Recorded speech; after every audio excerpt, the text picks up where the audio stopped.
Hey guys, and welcome to this video. In this video, I'm going to show you how to unlink Monopoly Go from your Facebook account. So without further ado, let's get straight into it. So to unlink Monopoly Go from your Facebook account, you'll need to do this through the Facebook app. So if you're currently in Monopoly Go, then go ahead and close the app first. And then next, open up Facebook, either on your mobile device or PC. It works the same on both, okay? So once you're in Facebook, tap your profile icon in the top right corner here.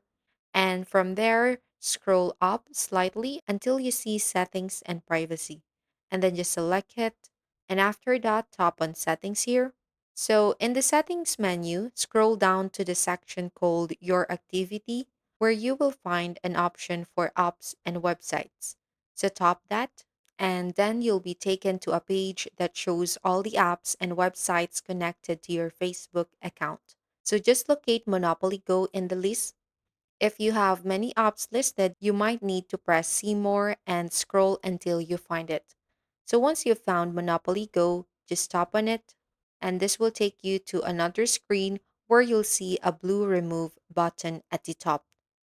So tap the Remove button here, and a confirmation pop-up will appear with more information.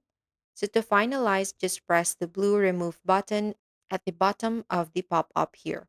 So after doing this, Monopoly Go will be unlinked from your Facebook account. So that's basically how you can unlink your Monopoly Go from your Facebook account. So I really hope you found this video useful. If you could give us a like and subscribe, we would really appreciate it. Catch you guys in the next one.